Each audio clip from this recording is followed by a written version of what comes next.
Plus de 150 villages électrifiés au Burkina Faso, un chiffre qui semble presque irréel pour un pays longtemps oublié par les projecteurs internationaux. Mais comment cette transformation a-t-elle été rendue possible ? Grâce à la vision audacieuse d'Ibrahim Traoré, qui a su orchestrer un changement radical. Ce n'est pas un miracle, mais le résultat d'une décision stratégique qui défie les attentes. À l'heure où la crise énergétique mondiale frappe, le Burkina Faso montre que même les nations les plus isolées peuvent se réinventer. Ibrahim Traoré a prouvé qu'avec une gouvernance réfléchie, un pays peut sortir de l'obscurité, littéralement et symboliquement. Ibrahim Traoré, en prenant les rênes du Burkina Faso, a su identifier les failles du système et les transformer en levier d'action. Le pays, souvent perçu comme un modèle de fragilité, se redéfinit aujourd'hui grâce à des projets concrets et mesurables comme l'électrification des villages. Mais comment cette dynamique peut-elle se maintenir ? L'une des clés réside dans une approche pragmatique, transformer les défis en opportunités locales. C'est cette logique qui se cache derrière les infrastructures solaires, les écoles rallongées grâce à l'électricité, ou encore les marchés régionaux en pleine expansion. Pour chaque village raccordé, pour chaque projet porté par les citoyens, Ibrahim Traoré redonne au Burkina Faso un pouvoir qu'il pensait perdu. La souveraineté énergétique devient ainsi le moteur d'une transition radicale. Ce n'est pas seulement un gain d'infrastructure, mais une réorganisation en profondeur qui touche chaque aspect de la vie quotidienne. L'impact n'est pas un rêve lointain, il est en marche, visible et tangible. En quelques années, plus de 160 villages du Burkina Faso ont été électrifiés, un chiffre qui témoigne de l'ampleur de la transformation en cours, mais cette réalité dépasse largement les simples statistiques. Ibrahim Traoré a orchestré un basculement systémique où chaque secteur se redéploie avec ses propres forces. Le modèle n'est pas uniquement basé sur des projets isolés, mais sur une série d'initiatives interconnectées qui changent le quotidien des Burkinabés. Au cœur de ce changement se trouvent des infrastructures solaires qui non seulement alimentent les foyers, mais aussi permettent aux écoles de prolonger leurs heures de cours et aux cliniques d'améliorer leurs services. Ce n'est pas un miracle, mais une série de décisions concrètes qui collectivement redéfinissent ce que signifie être un pays souverain. Les villages autrefois plongés dans l'obscurité connaissent désormais une régularité énergétique qui transforme les horaires, les pratiques et les attentes des populations. Dans des régions comme Bobo-Dioulasso, l'électricité stable permet aux artisans de travailler plus tard, les enfants d'étudier après le coucher du soleil et les familles de stocker des produits frais pour éviter les pertes. Cette stabilité énergétique, au départ perçue comme un luxe, devient vite une nécessité quotidienne, offrant aux citoyens un contrôle accru sur leur vie. Ce changement, cependant, ne se limite pas à la sphère privée. Dans les institutions, les écoles, les hôpitaux et les marchés, l'accès à l'énergie devient un catalyseur de performance. Les agriculteurs voient la productivité de leurs récoltes augmenter grâce à la transformation locale des produits. Les commerçants bénéficient de coûts logistiques réduits grâce à une meilleure connectivité. Le pays, longtemps perçu comme dépendant de l'aide extérieure, se forge aujourd'hui un avenir autonome où chaque initiative renforce la suivante. Et cette transformation, bien qu'encore en cours, est déjà visible dans la vie quotidienne de millions de Burkinabés. Au cœur de cette transformation, Ibrahim Traoré joue un rôle clé, non pas comme un chef charismatique, mais comme un coordinateur visionnaire. Sa capacité à aligner les priorités et à faire en sorte que chaque secteur fonctionne avec ses propres ressources a été un élément déterminant dans la réussite des réformes. Son approche méthodique ne se limite pas à un discours politique, mais s'incarne dans des actions concrètes. Traoré a su combiner gouvernance et pragmatisme en mettant l'accent sur des projets simples mais efficaces qui petit à petit ont créé une dynamique systémique. L'une des premières initiatives qui a marqué le début de cette transformation est l'usine de transformation de tomates qui a permis de réduire les pertes agricoles tout en créant des emplois locaux. Ce projet, loin d'être un simple projet d'infrastructure, a permis aux producteurs de récolter ce qu'ils auraient autrement perdu, offrant ainsi une stabilité économique inédite. Mais ce n'est pas tout. Le réseau d'énergie solaire, Autre réalisation majeure de Traoré a transformé les villages, permettant non seulement l'éclairage, mais aussi la possibilité de prolonger les heures de travail dans les ateliers artisanaux et d'améliorer l'accès à l'éducation. Ainsi, la question centrale est la suivante.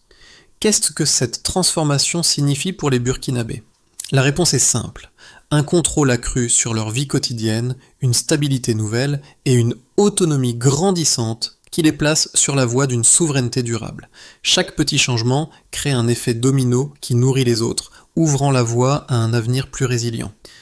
La transformation du Burkina Faso, sous l'impulsion d'Ibrahim Traoré, suit un enchaînement de décisions stratégiques qui ont permis de rompre avec une dépendance historique à l'aide extérieure. Le premier déclic est survenu avec l'initiative d'électrification des villages. En raccordant plus de 150 villages au réseau solaire, Traoré a activé une chaîne de répercussions qui allait s'étendre bien au-delà de l'énergie. Mais l'impact n'a pas été immédiat. La rupture s'est opérée progressivement dans un processus de montée en puissance qui a mis en lumière les failles du système préexistant et a permis de les corriger une à une. Le premier point de tension est survenu lorsqu'un village comme Bobo Dioulasso a commencé à expérimenter l'usage régulier de l'énergie solaire. Ce n'était pas un simple ajout d'infrastructures, mais une transformation du quotidien. Les artisans pouvaient désormais prolonger leurs heures de travail sans dépendre des générateurs, les écoles pouvaient organiser des cours supplémentaires et les cliniques pouvaient offrir des soins de manière plus stable. L'effet immédiat a été évident. Les horaires se sont allongés, les possibilités d'activité augmentées et la vie quotidienne a commencé à se réorganiser autour de ces nouvelles certitudes. Cependant, le véritable tournant est venu lorsque les projets d'infrastructure se sont entremêlés. L'installation de panneaux solaires a ouvert la voie à d'autres avancées, comme l'amélioration des routes, qui ont permis aux produits locaux de circuler plus efficacement. La connexion de ces villages à l'électricité stable a facilité la modernisation des marchés régionaux, entraînant une augmentation des échanges commerciaux et une réduction des coûts logistiques. Ce n'était pas seulement une victoire énergétique, mais aussi économique. La deuxième grande vague de transformation a été l'introduction du projet d'eau potable Aziga 2. Cette initiative a renforcé la capacité du pays à répondre aux besoins les plus fondamentaux de sa population. La mise en place de ce système d'approvisionnement en eau a non seulement résolu un problème de santé publique, mais a également permis de stabiliser les activités agricoles. L'eau, maintenant disponible de manière régulière, a amélioré la productivité des fermes et réduit les maladies liées à l'eau. Cela a également permis aux femmes de consacrer moins de temps à chercher de l'eau, libérant ainsi des heures précieuses pour des activités économiques et éducatives. Le crescendo de ces réformes a atteint son apogée avec la mise en place du réseau de transport Bobo Dioulasso, Côte d'Ivoire. Ce projet d'infrastructure, longtemps attendu, a eu un effet bouleversant. Il a permis une circulation plus fluide des biens et des personnes, réduisant drastiquement les coûts de transport et facilitant les échanges entre le Burkina Faso et ses voisins. Cette amélioration a eu des répercussions directes sur les producteurs locaux qui ont vu leurs revenus augmenter grâce à des coûts de transport plus bas et à une meilleure accessibilité des marchés extérieurs. Les commerçants ont également pu améliorer leurs marges et les familles ont trouvé de nouvelles opportunités économiques. Ainsi, ces changements successifs ont entraîné un effet domino où chaque projet renforçait le suivant et où les résultats se sont fait sentir de manière immédiate dans la vie des Burkinabés.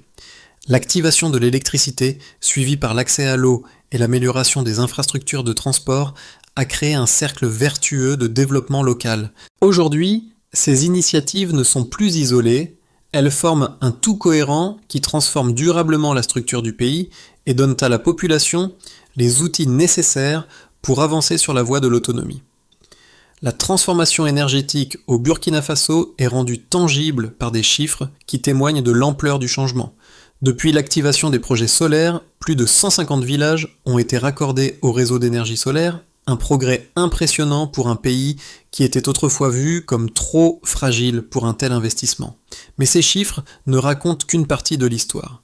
Ce qui les rend significatifs, c'est l'impact immédiat qu'ils ont eu sur la vie des Burkinabés. L'électrification a permis d'étendre les horaires d'activité dans les écoles, les cliniques et les entreprises, impactant directement l'économie locale. L'une des mesures clés de cette transformation est l'augmentation du taux d'accès à l'électricité dans les zones rurales.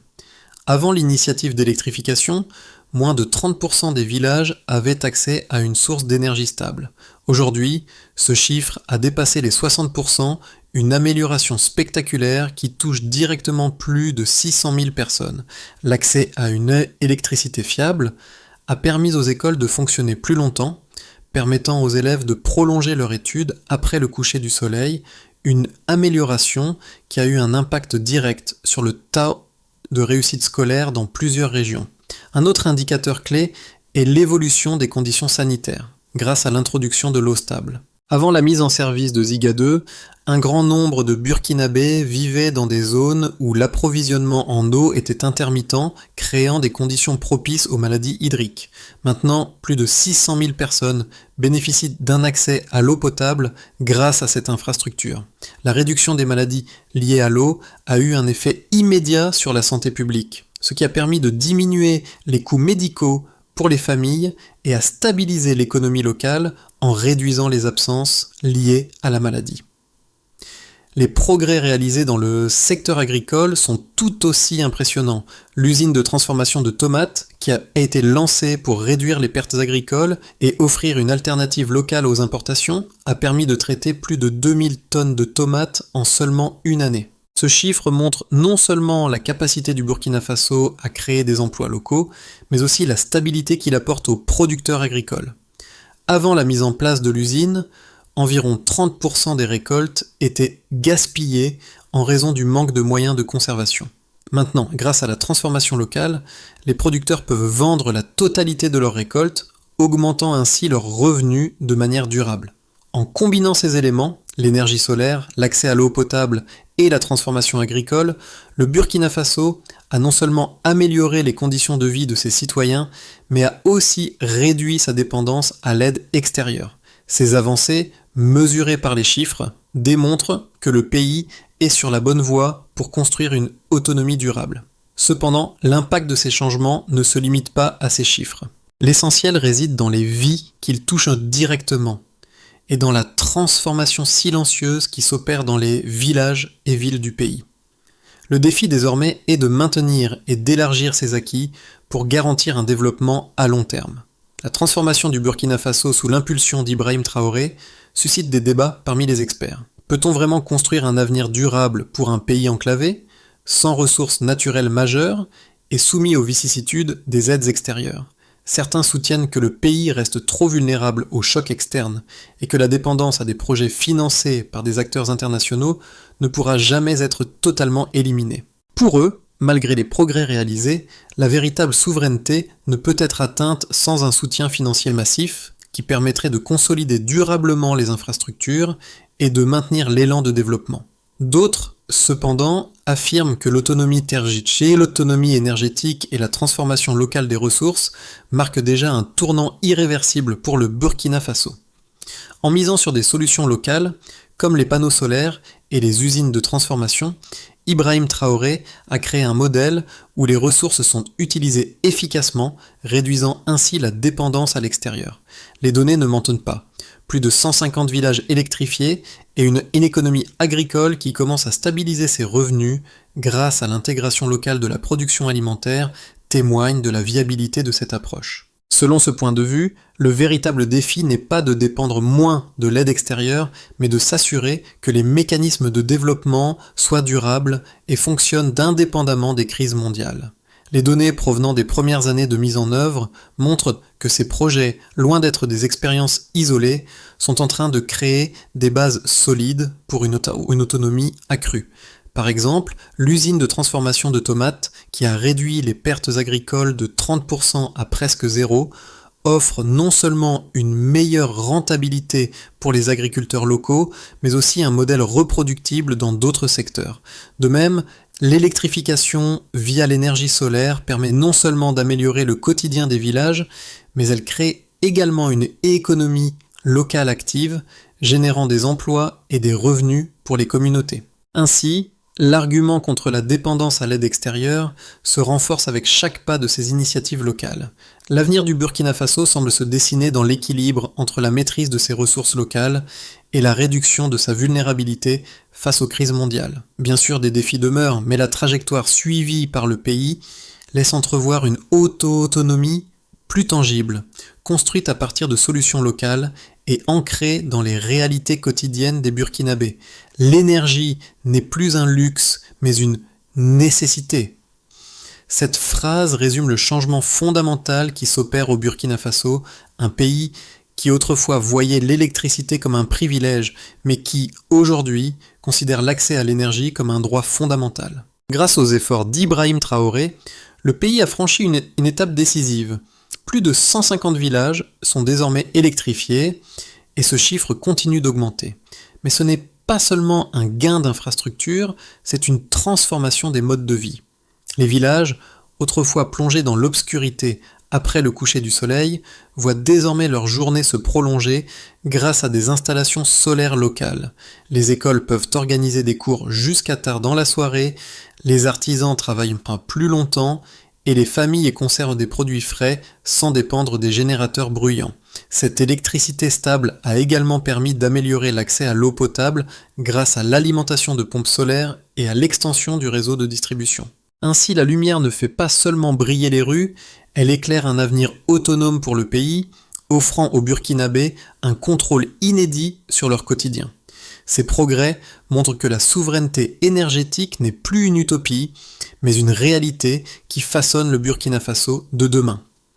La transformation énergétique et infrastructurale du Burkina Faso, sous l'impulsion d'Ibrahim Traoré, n'est pas seulement un changement de politique, mais une révolution tangible dans la vie quotidienne des Burkinabés. Les 4 groupes clés touchés par cette évolution sont les foyers, les entreprises locales, les services publics et les régions rurales, chacun réagissant et s'adaptant différemment à ces progrès. Pour les ménages, l'impact est immédiat.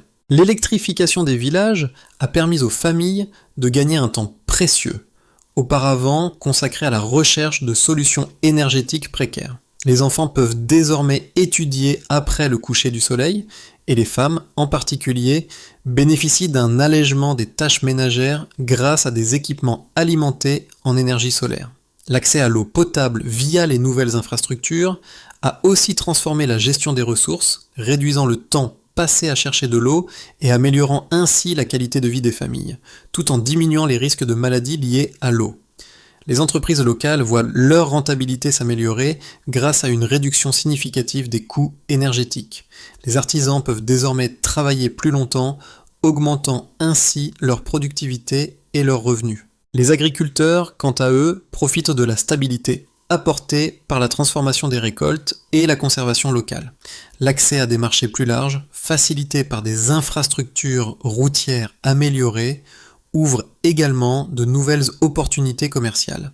L'économie locale devient plus résiliente, moins vulnérable aux perturbations extérieures et les petites entreprises se développent grâce à un environnement stable. Les services publics bénéficient d'une régularité sans précédent grâce à l'énergie stable. Les écoles, les hôpitaux et les administrations publiques fonctionnent désormais avec une efficacité accrue, les services sont plus fiables et accessibles. Les établissements de santé peuvent assurer un suivi médical plus régulier et les écoles promeuvent un enseignement plus complet, sans être interrompus par des coupures de courant. L'accès numérique pour les démarches administratives s'améliore, ce qui réduit la bureaucratie et augmente la transparence. Cette évolution contribue également à restaurer la confiance du public envers les institutions étatiques. Dans les régions rurales, l'essor des infrastructures solaires a permis de renforcer l'autosuffisance et la résilience des communautés. L'introduction de l'eau potable a amélioré les conditions sanitaires, entraînant une diminution des maladies hydriques et une meilleure santé publique. Les projets agricoles et artisanaux ont vu leur rendement augmenter, les routes améliorées permettent une meilleure circulation des produits locaux vers les marchés et les communautés ont accès à des technologies qui améliorent leur productivité. Ces changements ont non seulement amélioré les conditions de vie, mais ont aussi renforcé le sentiment de solidarité et d'autonomie parmi les populations rurales, donnant un nouveau sens à la souveraineté nationale. Ainsi, Ces progrès interconnectés ne se limitent pas à des améliorations ponctuelles, mais instaurent un cycle vertueux de développement qui bénéficie à tous les secteurs de la société. Chaque avancée nourrit l'autre, créant un effet multiplicateur dont l'impact se ressent dans les vies de millions de Burkinabés. Les mois à venir s'annoncent décisifs pour le Burkina Faso, avec plusieurs trajectoires possibles selon la manière dont les progrès réalisés seront consolidés. 3 scénarios se dessinent, chacun avec ses propres défis et opportunités. La question n'est plus de savoir si la dynamique de transformation existe, mais de quelle manière elle sera maintenue et étendue. Dans le scénario de base, consolidation progressive. Dans ce scénario, les projets en cours continuent de fonctionner avec une maintenance régulière et des ajustements mineurs. Les systèmes d'énergie solaire et d'approvisionnement en eau se stabilisent et les équipes locales formées pour maintenir ces infrastructures poursuivent leur travail. La mise en œuvre de projets comme la transformation des produits agricoles se poursuit, mais à un rythme modéré. Les infrastructures de transport et les routes régionales continue de faciliter les échanges commerciaux, mais l'impact reste limité à des améliorations continues et progressives dans les zones déjà bien desservies. Dans ce scénario, l'autonomie énergétique et la stabilité de la production locale s'approfondissent, mais de manière mesurée, sans grande rupture ni avancée spectaculaire. Dans le scénario optimiste, accélération intersectorielle. Ce scénario envisage une accélération synchronisée des projets à travers différents secteurs. Les investissements dans l'éducation et la santé, rendus possibles par l'amélioration des infrastructures, permettent un élargissement rapide de l'accès à ces services. Les entreprises locales profitent de cette transition, avec de nouveaux produits transformés localement qui deviennent disponibles pour les marchés régionaux et internationaux. La numérisation des services publics se généralise, ce qui permet une plus grande transparence et une gestion plus efficace. Les projets d'énergie solaire se multiplient et les communautés rurales bénéficient de plus en plus de ces ressources, ce qui entraîne une amélioration significative de la productivité. Dans ce scénario, l'ensemble du pays bénéficie d'un renforcement rapide de ses infrastructures, propulsant le Burkina Faso vers un avenir plus stable et interconnecté. Dans le scénario contraint, pression logistique et saturation institutionnelle. Ce scénario envisage un ralentissement de la dynamique de transformation en raison de la pression exercée sur les infrastructures existantes. Les systèmes énergétiques et hydrauliques, bien que solides, commencent à faire face à des demandes trop rapides. Les zones les plus isolées et les plus rurales pourraient se retrouver à la traîne, avec des tensions sur les ressources disponibles. La saturation des institutions publiques pourrait entraîner des délais administratifs plus longs et la logistique pourrait devenir un goulot d'étranglement pour les produits locaux. Bien que ce scénario ne remette pas en cause les progrès réalisés, il met en lumière les défis liés à la rapidité de mise en œuvre, nécessitant une gestion attentive pour éviter les retards et les inefficacités. La recommandation de pensée serait quel que soit le scénario, il est essentiel de maintenir un équilibre entre développement rapide et durabilité. L'approfondissement des capacités locales, le renforcement de la formation et le soutien aux initiatives locales seront des facteurs clés pour assurer la résilience du pays face aux défis futurs. Il est impératif de ne pas se laisser emporter par l'enthousiasme du progrès immédiat, mais de construire des fondations solides qui garantiront une évolution durable sur le long terme. Le parcours de transformation du Burkina Faso, sous la direction d'Ibrahim Traoré, nous rappelle que chaque petit changement peut avoir un impact énorme sur le quotidien des individus. La question n'est pas seulement de savoir comment un pays peut se redéfinir, mais comment chaque citoyen peut prendre part à cette évolution. Si vous vous trouvez au Burkina Faso aujourd'hui, la question devient comment pouvez-vous contribuer à cet élan de transformation, même à petite échelle ? Pour les entrepreneurs, groupe A, l'opportunité de transformer les idées locales en projets concrets n'a jamais été aussi grande. Les infrastructures renouvelées, telles que l'accès à une énergie stable et la transformation locale des produits agricoles, ouvrent la voie à une innovation véritablement locale. Si vous êtes un artisan ou un commerçant, profitez des nouvelles possibilités offertes par l'électricité stable pour étendre vos activités, que ce soit en allongeant vos heures de travail ou en améliorant vos processus de production. Pensez à réinvestir dans la formation et à renforcer les compétences locales pour faire prospérer vos initiatives. Pour les citoyens engagés, groupe B, cette transformation est une occasion unique de s'investir dans des projets communautaires. Aider à développer des initiatives locales pour mieux exploiter l'électricité et l'eau, comme les coopératives agricoles ou les projets de santé communautaire. Votre participation active, même dans des projets à plus petite échelle, peut multiplier les effets positifs de cette transformation. Votre engagement est essentiel pour renforcer l'autonomie à tous les niveaux. Enfin, pour les acteurs politiques et sociaux, groupe C, il est primordial de renforcer la collaboration entre les différents secteurs. Soutenez les politiques publiques favorisant une expansion rapide mais durable des infrastructures. Il est crucial de favoriser la transparence et de garantir que ces initiatives bénéficient équitablement à tous les groupes sociaux, en particulier ceux des régions les plus reculées. Vous avez la capacité de catalyser un mouvement qui peut aller au-delà de ce que l'on imagine aujourd'hui.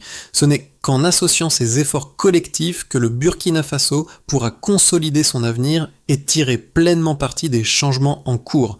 Pour que le Burkina Faso puisse poursuivre sa transformation vers une haute autonomie complète, il est essentiel de suivre un plan d'action clair et structuré. Voici une lignée de solutions pratiques qui permettront de garantir la pérennité des progrès réalisés tout en poursuivant la transformation des secteurs clés. 1. Renforcement des compétences locales. Chaque année académique. Les centres de formation et les écoles techniques doivent être renforcés pour répondre aux besoins croissants en compétences locales, en particulier dans les secteurs de l'énergie solaire, de l'eau et de l'agriculture.